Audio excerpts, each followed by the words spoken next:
Ok, entonces demos inicio al webinar que tiene por objeto hablarnos un poco de lo que es la seguridad de maquinarias, seguridad funcional de maquinarias como lo establece la norma.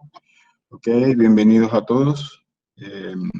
Mi nombre es Jacobo Ramírez y en nombre de Precision le damos las gracias por su asistencia y su interés en adquirir un poquito más de conocimiento, un poquito más del saber con el que nos relacionamos día a día, que son los elementos de seguridad. Esta es más o menos la agenda que vamos a estar siguiendo. Vamos a hablar de los conceptos asociados a seguridad funcional. Vamos a hablar de los estándares globales, o sea, quiénes son las personas o las leyes, las normas que rigen el funcionamiento de la seguridad en nuestras máquinas. Vamos a hablar de un tópico muy importante que es el análisis de riesgo, que es donde todo empieza. Y vamos a estar hablando principalmente de nuestra norma ISO 13849, que es la norma donde se regula todo lo que es seguridad de maquinarias. ¿Okay? Dentro de esta norma se establece lo que llamamos el nivel PL o Performance Level. Este nivel de performance o es la categoría con la que típicamente nosotros podemos medir los riesgos o la seguridad que necesitamos implementar en nuestra maquinaria. Seguridad funcional, ¿qué es? Pues sencillamente es un sistema de control, ¿sí?, que depende de que un equipo funcione correctamente en respuesta a sus entradas. Sin embargo, esta definición hasta aquí no difiere mucho de lo que hacemos nosotros en los sistemas automatizados. Un sistema que responde a unas entradas, programable o no programable, pues ejecuta una tarea. La diferencia con los sistemas de seguridad es que si se detecta una falla en el sistema, este debe ir a un estado seguro, un estado en el cual no represente un riesgo ni para el operador ni para el proceso en sí, ni siquiera para las personas que están cercanas a la máquina. ¿Okay? Con esto logramos cuidar la integridad del personal, de la máquina, porque la máquina es un activo, de pronto los activos se pueden reponer, pero a veces dañar parte de la máquina, dañar un sello, una pequeña correa implica paros de producción que representan tiempo y dinero para la empresa. ¿Okay? Los componentes de un sistema de seguridad funcional, al igual que un sistema de automatización normal, tradicional, depende de tres cosas: unas entradas, una lógica y una salida segura. ¿Ok? Pensemos por ahorita en un sistema tradicional de control de nivel. Tenemos elementos asociados como válvulas, transmisores, switches, controladores, aire.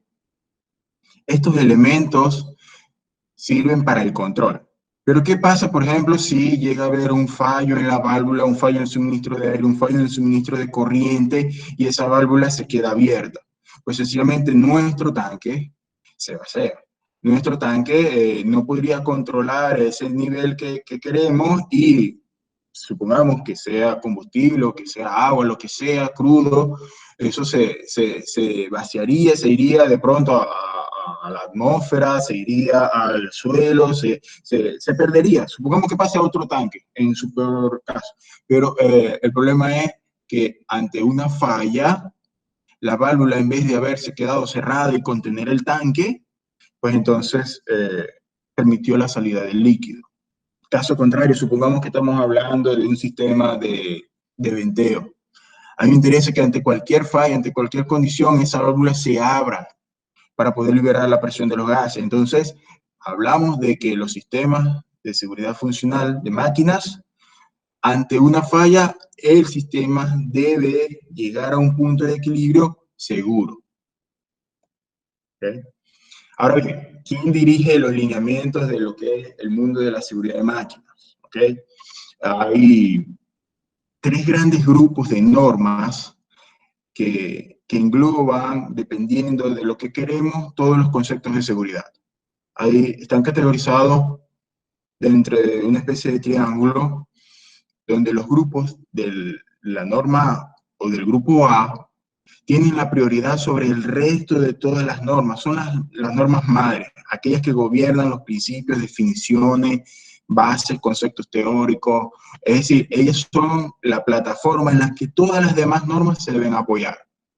Estas normas del grupo A pues son universales, son internacionales, para todos los sistemas de seguridad. Caso particular, vamos a mencionar la norma ISO 12100. Es una norma macro, es una norma base en la que se amparan y se apoyan toda la serie de normas que podamos encontrar de seguridad en distintos ámbitos. Después tenemos las normas tipo B. Buenos días. No se ve la presentación. ¿Nadie ve la presentación? No se ve la presentación. No se ve la presentación. Un momento, por favor.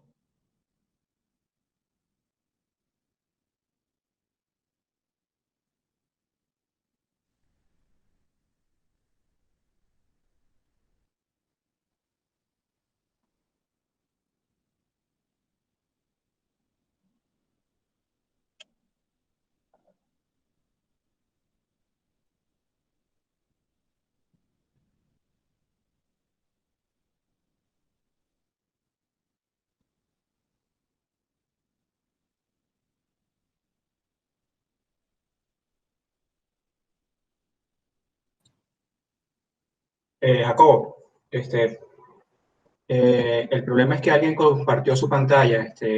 Para volver al estado anterior, las personas tienen que ubicarse en la parte de personas donde están todos los asistentes y seleccionar tu usuario para que puedan visualizar tu pantalla, porque alguien erróneamente seleccionó compartir su pantalla. Ok, gracias, Wilter. Sí, la plataforma nos permite que tengamos este intercambio de información, pero necesitamos tener todos, por favor, micrófonos apagados y cámaras apagadas y no compartir pantalla para que todos puedan visualizar la presentación que estamos exponiendo.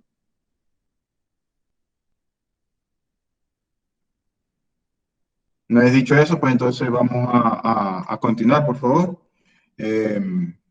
Estamos hablando de los grupos de normas, ya hablamos de las normas tipo A. Vamos a continuar hablando de las normas tipo B. ¿Okay? En este caso, normas que se refieren a aspectos básicos de seguridad asociados ya a líneas de proceso, que es la que nos interesa en el día de hoy. Estas normas tipo B digamos que se dividen en dos grupos. Una es asociada a los aspectos generales y otra asociada a los aspectos de los dispositivos. Todo lo que son pulsadores, cortinas, micros de seguridad, ¿ok? Todos estos elementos se encuentran en las normas tipo B2. Ahora los principios, leyes, formas de cálculo, de medir y evaluar los sistemas, pues entonces los encontramos en las normas tipo B1, como por ejemplo la norma 13.849, que es de la que vamos a estar conversando principalmente el día de hoy. Hay otro grupo de normas que son las normas tipo C. Estas se refieren ya más a máquinas específicas, equipos más específicos, por ejemplo, robots. Los robots, bien sea colaborativos o industriales, se rigen, por ejemplo, con el uso de la norma ISO 10218. Máquinas de corte, prensas, que son equipos más especializados, podemos encontrar su normativa dentro de este grupo C.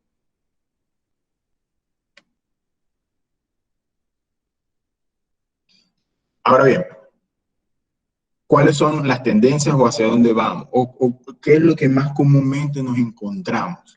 Pues nosotros nos manejamos típicamente entre dos normas, que son la ISO 13849 y la IEC 62061. ¿Okay? Ambas tienen similitudes y también tienen algunas diferencias. ¿Okay?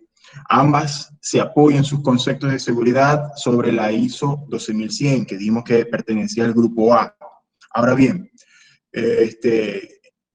hacia qué se enfoca una y hacia qué se enfoca la otra. La ISO 13849 habla de máquinas complejas, de distintos tipos de energías presentes, como la eléctrica, electrónica, mecánica, neumática, hidráulica, ¿ok? Es decir, procesos productivos que podemos encontrar en nuestras plantas tranquilamente. La IEC 62061 es más dedicada hacia la parte eléctrica, electrónica y de elementos programables. Por eso muchas veces encontramos los PLC o sistemas de control de seguridad amparados bajo esta norma. Cuando nosotros nos encontramos equipos que hablan sobre la categoría PL, entendemos que están asociados a la norma ISO 13849. Sin embargo, cuando vemos que un equipo, una tarjeta, un sensor, está amparado por una categoría SIL, pensemos entonces que estamos manejando la norma 62061. ¿Ok? Entonces, aquí en la parte central vemos alguna equivalencia entre los niveles SIL y PL. ¿Ok?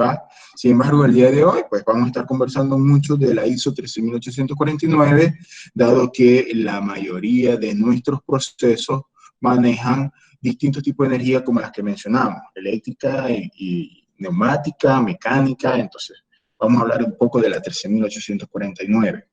¿Okay? ¿Cómo se maneja lo que es el ciclo de vida de la seguridad funcional? Pues bueno, son una serie de pasos, ¿sí?, que están presentes en todo lo largo y ancho de un proceso, de una máquina, empezando desde su concepción, de su diseño, su puesta en marcha.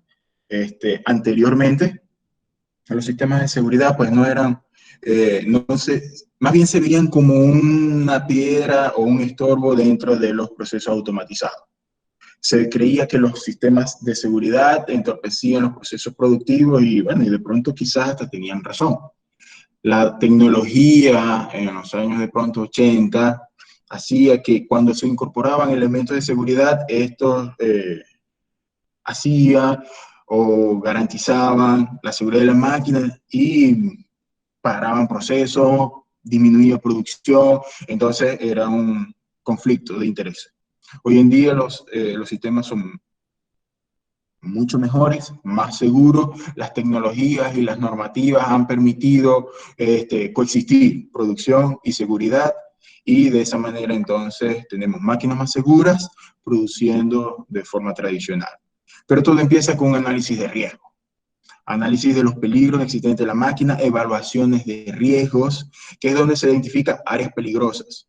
Pero no solamente son las áreas peligrosas, porque yo puedo tener una tubería caliente, pero el operador se maneja a 3 metros de esa tubería, entonces no representa un mayor riesgo para la integridad del operador. Necesitamos identificar las áreas peligrosas y asociarlas a tareas de los usuarios, porque de esta manera nosotros podemos decir si hay una condición que puede terminar o puede conllevar ciertos riesgos para la integridad de la persona que está cerca. ¿Okay? La evaluación de riesgo es una metodología en la cual por cada riesgo se le da una ponderación. Estos riesgos de tipo ergonómico, eléctrico, mecánico, van a arrojar que, mira, pues, la persona puede sufrir un pequeño golpe, un corte profundo. Son imprescindibles a la hora de elaborar o diseñar los sistemas de seguridad.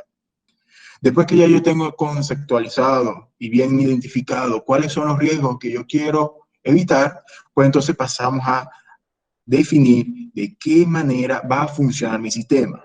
Mire, cuando yo hago o cuando yo quiero evitar que una persona ingrese aquí, yo tengo que parar tal proceso, tal línea, tal motor, tal banda.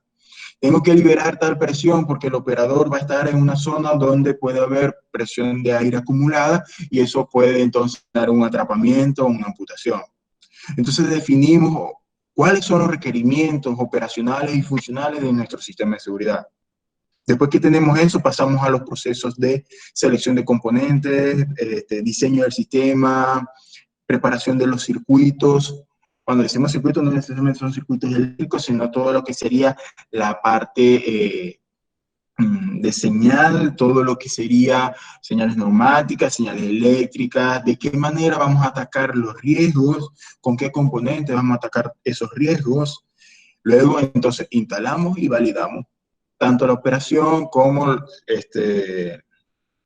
la atenuación o la mitigación del riesgo que hemos obtenido.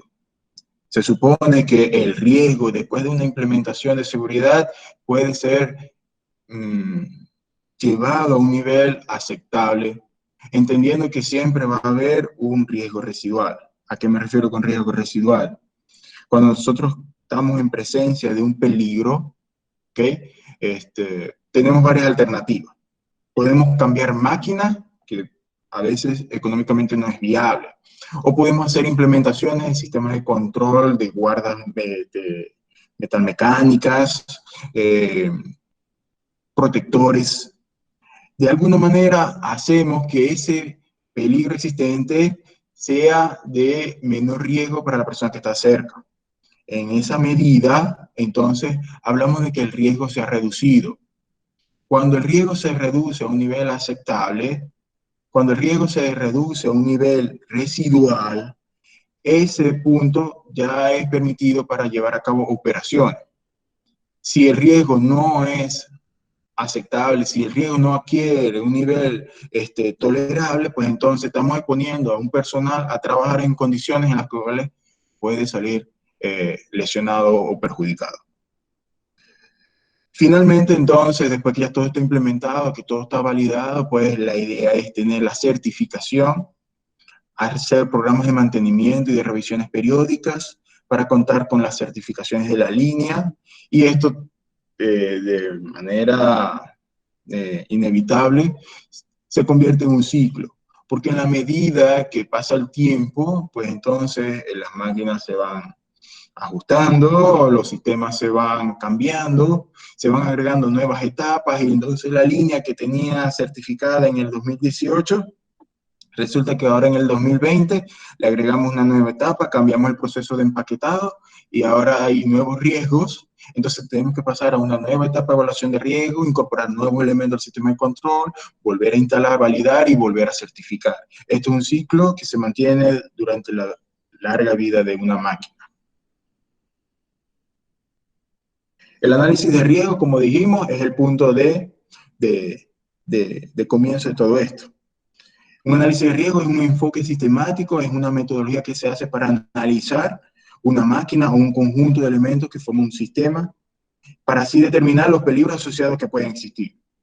Cuando hablamos de riesgo, los riesgos están compuestos por 3 elementos. Vamos a hablar de severidad, de frecuencia y de posibilidad. La severidad quiere decir que qué tan malo puede ser para la persona recibir o verse afectada por alguna determinada exposición a un peligro.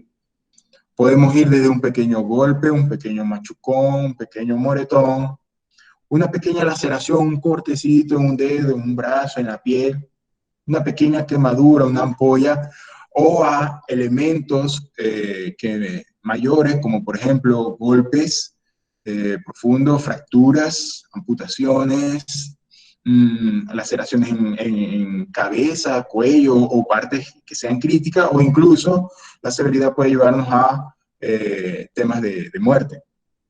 ¿Okay? La probabilidad o frecuencia de la ocurrencia de un evento hace mención a conceptos que ya son de tipo estocástico. Ya estamos hablando de conceptos probabilísticos, ¿ok? ¿Qué tan frecuente un operador pasa por un sitio? Supongamos, no es lo mismo tener un escalón que el operador sube una vez al día, una vez por turno, a un escalón donde el operador transita unas 20 o 30 veces en el turno. Entonces, al tener mayor frecuencia de la exposición, pues entonces hay mayor probabilidad de que el operador pues tenga una caída, por ejemplo. Si hay muchas personas como transeúntes por alguna determinada zona, pues entonces va a haber muchas más posibilidades de personas que salgan perjudicadas ante un determinado peligro o riesgo. ¿Okay? Y la posibilidad de evitarse esa lesión o ese riesgo, una vez que se ha presentado, tiene que ver con la naturaleza propia del evento. Las energías presentes, tenemos energías que pueden ser muy violentas, como por ejemplo un escape de presión, una manguera neumática que se suelte, ¿ok? O energías que son lentas, por ejemplo, un nivel de un tanque que se está llenando, un objeto que puede caer. Si nosotros reaccionamos a tiempo y vemos caer una copa de vidrio, pues podríamos estar pronto, si estamos cerca, y comenzamos a ver el fenómeno a tiempo, podríamos evitar que la copa impacte contra el piso. Pero si estoy cerca de una cocina y hay un escape de gas y no me he percatado de eso, y hay un punto de ignición, la explosión o la fuerza que tiene la explosión, pues no podría yo evitar salir quemado, o sea, no puedo sacar el cuerpo tan rápido o no puedo reaccionar porque la energía presente en el riesgo o en ese evento, pues es alta. ¿Okay? Entrando un poquito en lo que es la norma 13.849, encontramos que esta norma está dividida en dos partes. La 13.849.1 es una evolución o una mejora que se hizo de la norma N954, ¿okay? Y esta es la herramienta principal de diseño que tenemos en sistemas de seguridad de máquina. Esta es donde se establecen los conceptos de los niveles de performance, donde se establece de qué manera las tablas, los valores, este tipo de norma, vamos a manejar sistemas eléctricos, electrónicos, neumáticos, controlables, ¿ok? Y la segunda parte de la norma nos dice de qué manera nosotros podemos plantear estrategias necesarias, ¿ok? En estos sistemas de seguridad para poder validar, de qué manera podemos hacer análisis, pruebas, evaluaciones de funciones, de qué manera nosotros podemos llegar a alcanzar una certificación de los procesos seguros que nosotros estamos implementando. ¿Okay? ¿Qué alcance tiene esta norma? ¿Okay? La norma ISO 13849 es la que entonces establece todos los requerimientos que yo tengo que tener. Este estándar clasifica los sistemas de control basados en niveles de desempeño. Es decir, las categorías que yo puedo estar obteniendo son conocidas como niveles PL. ¿Ok? Entonces, la norma establece que un sistema va a ser seguro no solamente en torno a una categoría o una estructura, qué tan tolerantes vamos a estar haciendo con respecto a los fallos, sino también tenemos que evaluar la confiabilidad. Y en esto entonces entramos en conceptos de medición. Todo sistema, y aquí es bueno entender el concepto, todo sistema está sujeto a posibles puntos de falla. El mejor de los sistemas lo dejamos funcionar un largo periodo de tiempo y tarde o temprano va a fallar. Claro que va a fallar. El problema es que todo sistema de seguridad va a fallar hacia un estado seguro y eso es lo que tenemos que garantizar siempre. En el caso de la medición de la confiabilidad se mide por tiempo. ¿Cuánto tiempo va a transcurrir en fallas peligrosas? ¿Y cuánto tiempo va a transcurrir para que un conjunto de equipos o un elemento en particular falle y no me lleve la máquina a un punto de seguridad, sino que me falle estrepitosamente? Entonces medimos tiempo. Evidentemente, entre más largos sean estos periodos de tiempo, pues más confiabilidad tengo yo de que mi sistema no va a sufrir de fallas peligrosas. ¿Okay? Hablamos también de un concepto que se llama capacidad de diagnóstico o cobertura de diagnóstico y fallas de causa común. Estos elementos los vamos a estar conversando un poquito más adelante. ¿Okay? Vamos por ahorita a hablar un poco de lo que son las categorías. Son los elementos que más nos encontramos en nuestra cotidianidad. Cuando tomamos un sensor y leemos que sirve para categoría PLC o para categoría PLD o PLE, pues entonces ya aquí nos hace referencia a ciertas cosas. Nosotros hablamos de severidad, de frecuencia y de probabilidad. Entonces, la norma establece que yo puedo a un determinado evento categorizarlo de acuerdo a su severidad, como severidad tipo 1, severidad tipo 2. La severidad tipo 1 son golpes, pequeños cortes, pequeños tropiezos, ¿okay? Lesiones que sean leves para una persona, mientras que la categoría tipo 2 ya la severidad es mayor. podemos estar hablando de cortes profundos, amputaciones, incluso muerte, ¿ok? Dependiendo de lo que nuestro análisis de riesgo establezca, el riesgo y la severidad de un posible golpe, un posible atrapamiento, de un posible corte, pues entonces vamos a seleccionar la posición 1 o la posición 2. Después que ya nosotros hemos seleccionado la severidad o hemos identificado la severidad gracias a un análisis de riesgo, entonces entramos a medir las frecuencias bajas y frecuencias altas. Las frecuencias bajas son las frecuencias que son categorizadas aquí como F1, es decir, bajas exposiciones de la persona a un posible foco de riesgo. Un transitar una vez al día, 2 veces al día por una zona de peligro, por un escalón que puede producir una caída, por una mano que se vaya a meter dentro de la máquina, ¿ok?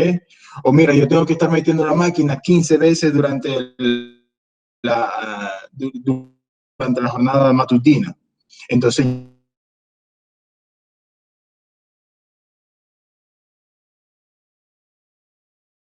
fíjense lo importante que es el análisis de riesgo, que es el que me va a permitir a mí seleccionar el camino para yo poder identificar en qué nivel PL tengo un determinado riesgo de mi máquina. Por último, después que ya hemos pasado la severidad y la frecuencia, por probabilidad de evitarlo.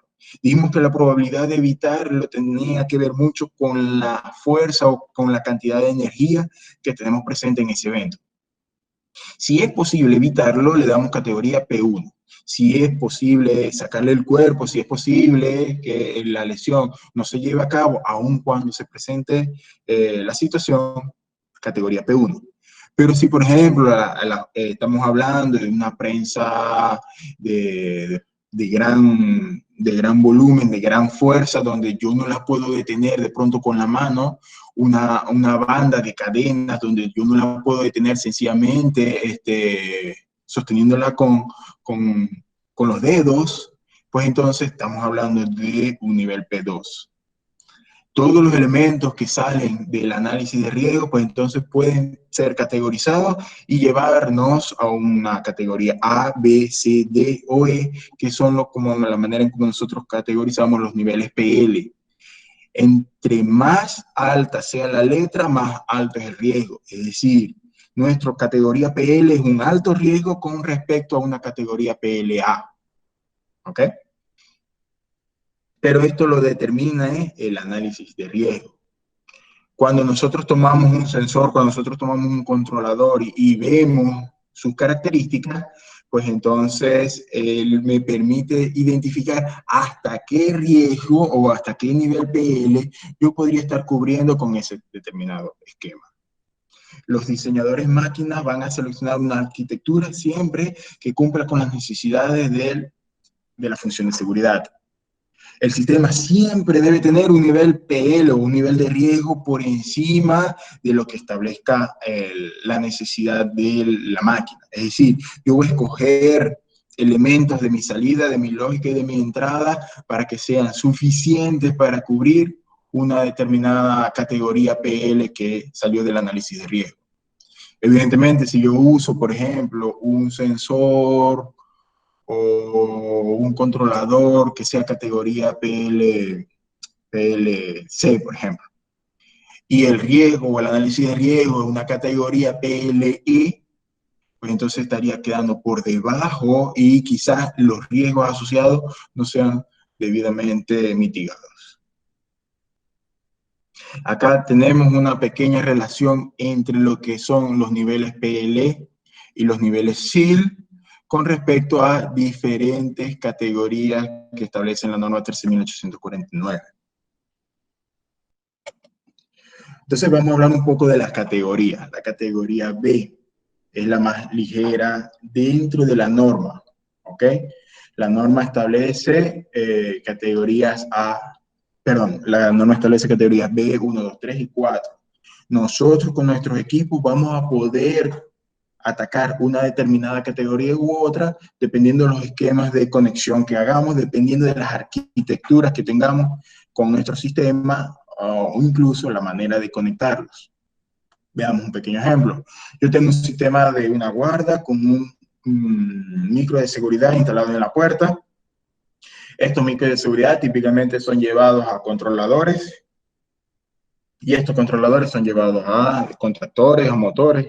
En la medida que las máquinas son más antiguas, pues antes existía la creencia o la práctica de que los micros de seguridad pues eran llevados a PLC y estos PLC pues se encargaban de parar el proceso. Hoy en día la norma establece que no, que la seguridad debe ir por un lado y el proceso debe ir por otro. Porque ¿qué pasa? Analicemos el esquema que está presentado. ¿Qué pasa si el micro detecta que la puerta se abrió? El micro se abre, pero entonces el controlador está ocupado o el controlador está colgado o el controlador está en una rutina extensa, alguna rutina de comunicación, algún cálculo asociado y no envía la orden de apertura del contactor. Pues sencillamente el motor va a seguir girando aun cuando la puerta se haya abierto. Entonces, la aparición de un fallo puede llevar a la pérdida de función de la pérdida de la función de seguridad. ¿Ok? Aquí tenemos un elemento de entrada, un elemento lógico y un elemento de salida de la forma como está establecido en la norma. Los tres elementos, uno de cada uno, y con eso podríamos estar trabajando esquemas de seguridad para aplicaciones no tan riesgosas. ¿Ok? Cuando hablamos de una categoría 1, estamos hablando de esquemas de seguridad similares a la categoría B, pero aquí usamos esquemas o elementos que sean un poco más confiables que los que tenemos en la categoría B, evidentemente. Para poder cubrir esta categoría tendríamos que estar usando quizás elementos un poco más costosos, pero que me den mayor confiabilidad. Entendamos de que mayor confiabilidad no quiere decir que nunca van a fallar, sino que sencillamente van a tener una menor probabilidad de fallo, un mayor tiempo de ocurrencia entre fallos. Entonces, de esta manera yo garantizo que mi sistema va a ser un poco más seguro que en la categoría anterior.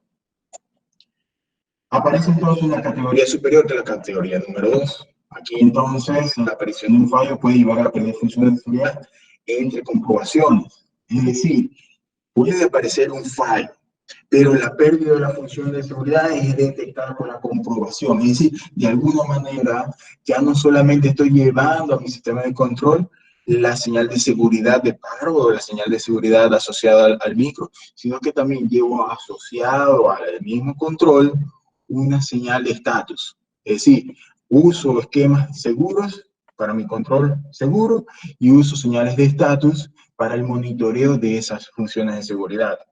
Asociamos al contactor de pronto un contacto auxiliar que me permita monitorear si el contactor abrió o no abrió, o que yo tenga, por ejemplo, un monitoreo de corriente en la línea para saber si el contactor se abrió o aún permanece energizado. Estos esquemas que vemos en la parte inferior, pues entonces son los equipos de prueba y las salidas asociadas con esos equipos de prueba. Si el equipo de prueba determina que hubo una falla en la comprobación, pues entonces él puede emitir algún tipo de salida externa o adicional. Con esto hacemos todavía el sistema aún más confiable que en la categoría B o en la categoría 1. Entonces en la categoría 3, ya niveles más confiables aún, ¿ok? La acumulación de fallos aquí puede llevar a la pérdida de seguridad. Muchas veces vemos esquemas de contactos colocados en serie y es cierto, apenas se caiga uno, pues abre la condición de seguridad y para proceso.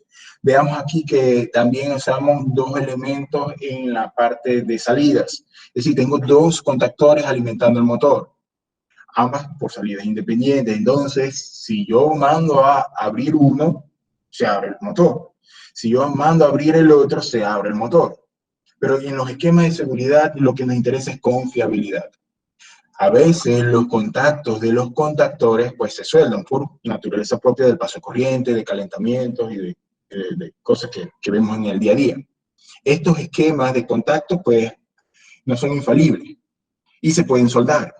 Pero si yo tengo dos contactores en cascada, pues entonces la probabilidad de que fallen los dos, pues los dos de manera simultánea es más difícil de encontrar. Hacemos aún mayor, entonces, los esquemas de seguridad. En el caso, por ejemplo, de la categoría 4, pues entonces ya la condición de monitoreo es obligatoria. Ya tenemos que estar monitoreando los estatus de cada uno. Cada sensor de forma independiente va a llevar una señal al controlador y ante una falla en cada uno de ellos, estos elementos pueden coordinar el paro de manera inmediata y aumentando de esta forma la confiabilidad del sistema. Dentro de la norma hablamos de lo que era el tiempo medio entre fallas, ¿ok? La norma establece que los tiempos medio entre fallas para condiciones de baja seguridad pues están entre 3 y 10 años. Para condiciones de alta seguridad están entre 30 y 100 años, ¿ok? Es decir, que podríamos estar esperando que un elemento de estos falle aproximadamente después de 100 años y entonces ya eso nos da una confianza del equipo que podemos implementar en cualquier esquema de los que nosotros usamos. En la norma establecen varios acrónimos, varias iniciales. El MTTF es el tiempo medio entre fallos, pero el MTTF-D es el tiempo medio de fallo peligroso. Es decir, que puede fallar la máquina y llevarme a una condición insegura, a un estado inseguro al final del proceso. El número de ciclos es el B10D. El número de ciclos hasta que el 10% de sus componentes falle peligrosamente, y el PFH es la probabilidad de que un fallo peligroso por hora. Nos interesa que la probabilidad de un fallo peligroso por hora sea muy baja, ¿ok? Y que el número de operaciones que me permite por año sea muy alta, ¿ok? Esto todo se traduce en una sola palabra: confiabilidad. Nosotros ponemos elementos de seguridad para tener la confianza de que van a responder en un momento oportuno. Veamos, por ejemplo, la información que está en un catálogo de nuestros sensores. Tomamos un sensor que usamos para micros de apertura de puertas y esto tienen elementos que de pronto antes no nos percatábamos de esto, pero ya los conceptos de MTTF o de PFH pues ya no es una cosa desconocida o ajena a nosotros. Cuando me dicen que el estándar es el 954, amparado por el estándar 954, recordemos que cuando empezamos a hablar de la norma 13.849 dijimos que era una actualización o una renovación de la norma 954. Los niveles de clasificación o de seguridad que puedo obtener con este sensor son categoría 4 para SIL 3, ¿ok? Y si recordamos la equivalencia entre SIL 3, un nivel PLE puede ser adquirido también, alcanzado. Me hablan de que un PFH es de 1.12 por 10 a la menos 9, es decir, la probabilidad de ocurrencia, la probabilidad de un fallo peligroso por hora. Es decir, que hay una probabilidad de 1 en 1000 millones. Entonces, es una probabilidad muy baja de que falle. Y que el MTTF, que es el tiempo medio de fallo peligroso, es mayor a 385 años.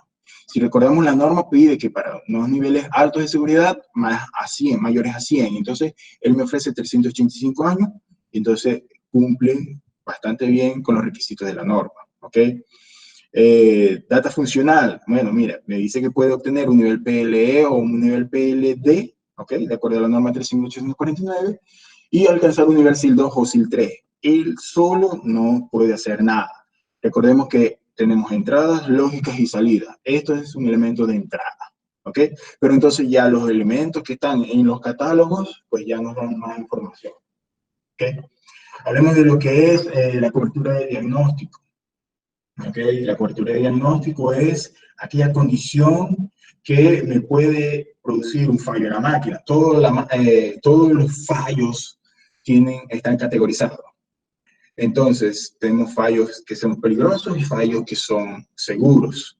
Los fallos seguros son las condiciones que nosotros vamos a trabajar para que la máquina se posicione o se establezca en estas condiciones seguras cuando ocurre el fallo. La cobertura de diagnóstico, pues sencillamente considera aquellos fallos peligrosos, es decir, aquellos fallos que al producirse no van a dejar a la máquina en una condición segura. Entonces, estos elementos tienen que ser, buscamos un valor que sea amparado por la norma para condiciones, digamos, de seguridad alta. La cobertura de diagnóstico debe ser siempre mayor al 99%. ¿Cómo alcanzamos esto? En la norma establecen varios criterios. Uno de ellos es control cruzado de señales de entradas con los resultados de la lógica y los elementos de salida. Es decir, si yo hago elementos de entrada de mis sensores de entrada y estoy cotejándolo todo el tiempo con los estatus de la lógica y los estatus de la salida, yo de esta manera puedo obtener un nivel, una cobertura de diagnóstico alta. ¿Okay?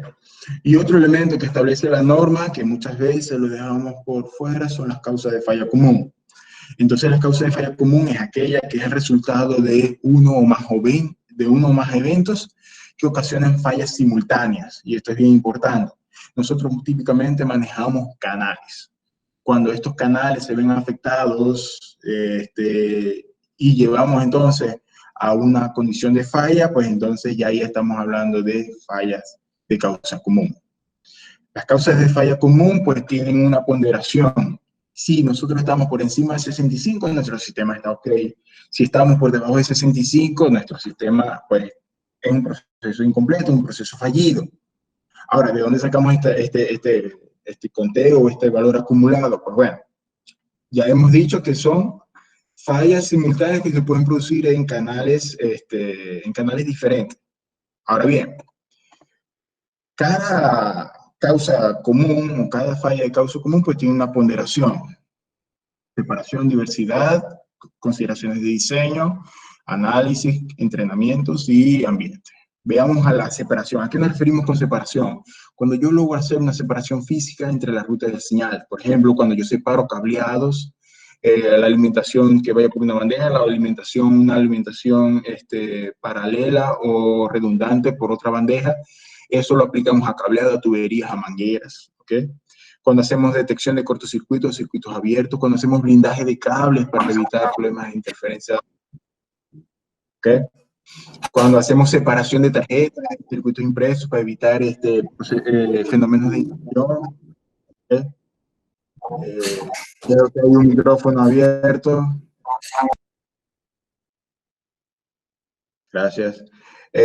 Cuando hablamos de diversidad, cuando usamos diferentes tecnologías, supongamos que tengo por un canal un sensor electrónico y por otro canal un sensor programable o un sensor electromecánico, esto entonces garantiza diversidad.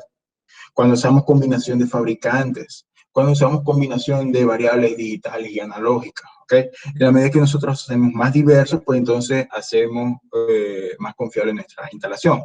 Claro, esto va un poco en contra de lo que son los principios de mantenimiento, que yo trato de tener todo de un solo fabricante, todo de una sola familia, ¿ok?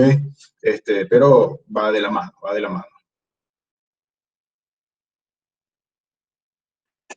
Otro esquema que está dentro de las causas de falla común es el diseño, aplicación, experiencia. Es decir, cuando nosotros hacemos instalaciones con protecciones de sobrevoltaje, con protecciones sobre corriente, con protecciones sobre presión, de esta manera estamos haciendo más confiable nuestro sistema. ¿Por qué?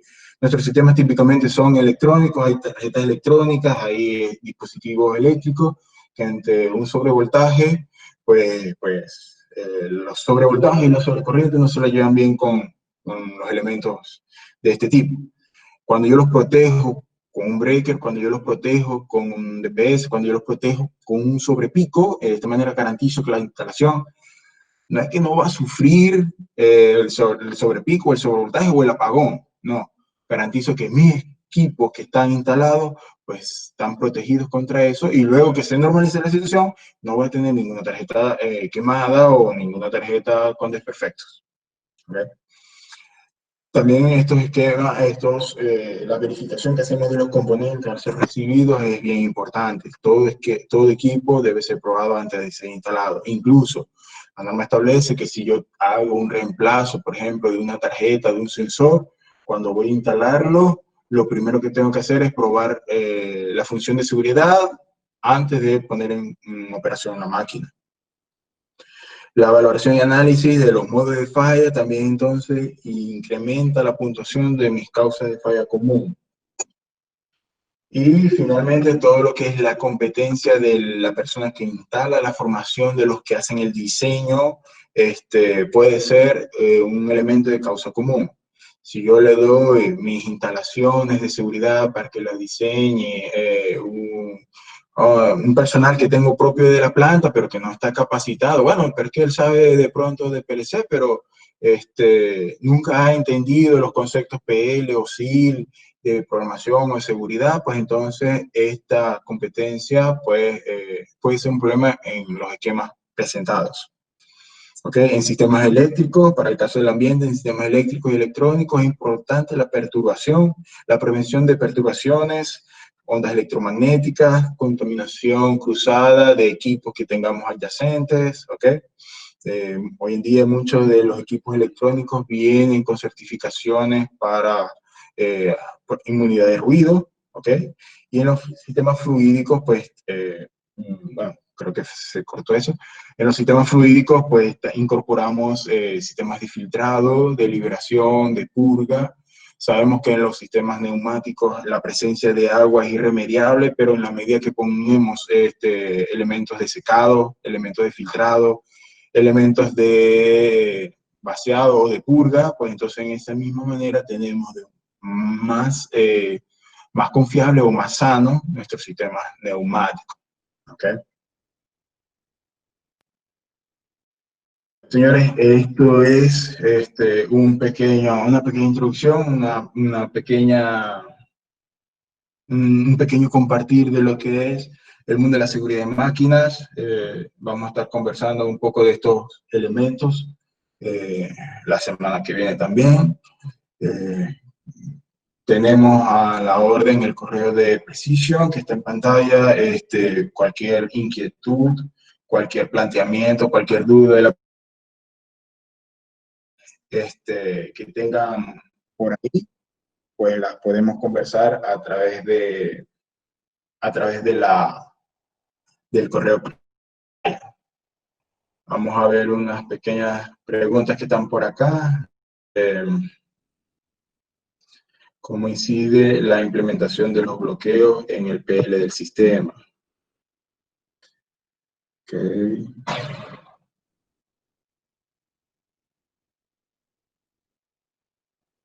Ok, veamos. Los bloqueos. Típicamente nuestras puertas de acceso, pues sencillamente a veces le tenemos una pequeña vincha y nosotros entramos al interior de una celda robótica o una celda de proceso. Para la línea, sí, para la línea, pero el análisis de riesgo es el que me va a decir si yo necesito un bloqueo o no en esa puerta. ¿Qué va a decir el análisis de riesgo? Mira, tú tienes en la parte interna una banda transportadora que lo que transporta son de pronto cajitas de 10 gramos, 100 gramos, que no representan un problema. O tú tienes un mezclador que tiene una alta inercia, que maneja velocidades altas, que puede producirte un golpe, entonces no puedes ingresar a apenas se pare. ¿Por qué? Porque el mezclador se tarda unos 10 segundos en parar, porque el robot se está moviendo y te puede golpear, porque la puerta está muy cerca de tu proceso. Es el análisis de riesgo el que establece que tú necesitas parar el proceso y permitirle un acceso al operador al interior de la celda 5, 10, 30 segundos después. Que tú tengas que cuando le des un pulso a un botón para pedirle al sistema un acceso al interior de una celda, él te permita liberar aire, liberar presión o sencillamente parar todo, ¿ok? Es el análisis de riesgo el que establece cómo va a funcionar la parte funcional de mi sistema y dependiendo de esto, yo entonces tengo que adquirir en la fase 3, pues los equipos necesarios que tengan bloqueo, que tengan una retención electromagnética, que de alguna manera tengan una temporización en la apertura de la puerta. Ahí es donde interviene todo esto.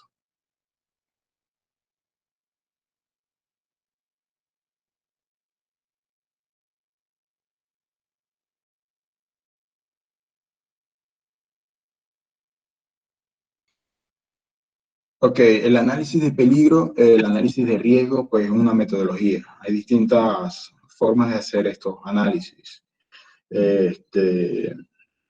A cada elemento se le da una ponderación, eh, tanto por la exposición, la frecuencia, las intensidades, todo esto está debidamente procedimentado. ¿Okay? Recordemos algo, si yo quiero hacer una certificación de una línea o de un proceso, necesito de alguna manera estar capacitado o que alguien diga, mira, fulano está capacitado para hacer ese análisis o ese estudio.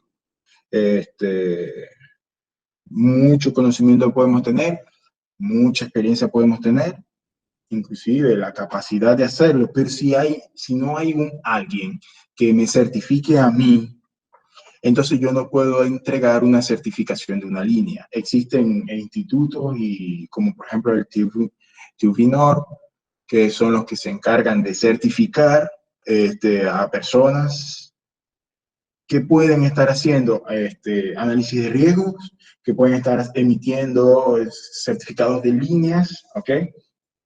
Entonces, primero es conseguir la certificación de los institutos o de los organismos necesarios.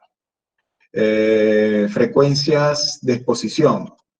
Bueno, hablamos de frecuencias altas en la medida que la persona por turno puede estar en contacto con una condición de riesgo.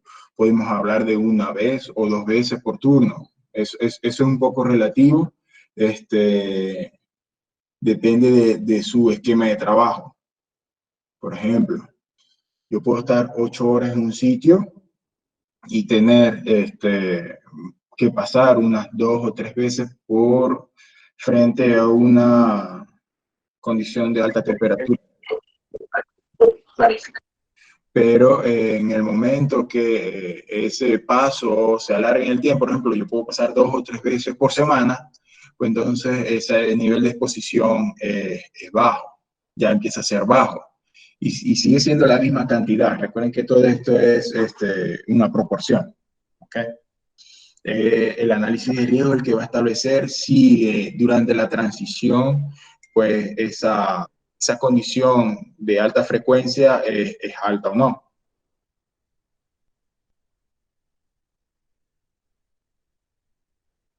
No sé si hay alguna otra inquietud.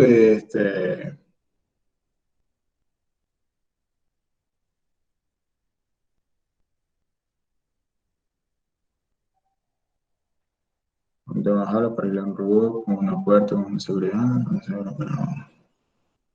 Ok, por acá me hacen una inquietud. No tengo una celda robótica, ¿sí? ¿Y qué pasa si yo tengo la celda, tiene un micro, por ejemplo, un micro? La puerta se abre, el robot se para, evidentemente, pero si cierro la puerta y la persona está adentro, ¿puede ocurrir un accidente? Claro, claro que sí. Puede ser accidental, que se cerró la puerta y arrancó el sistema. Puede ser que la persona estaba distraída y otro compañero vino y cerró la puerta, ¿ok? Pero para eso son los esquemas funcionales. Yo defino cómo va a operar el sistema. Es decir, yo puedo permitir que con el cerrar de la puerta y normalizar la condición de seguridad, todo se restablezca, o necesito que cuando yo cierro la puerta, dar un botón de reset para normalizar mi esquema de seguridad y luego darle arranque a la máquina. Son distintos esquemas. Uno es con un arranque automático, el otro es con un arranque manual, un arranque reseteado. Entonces, pero eso lo hacemos es con los elementos.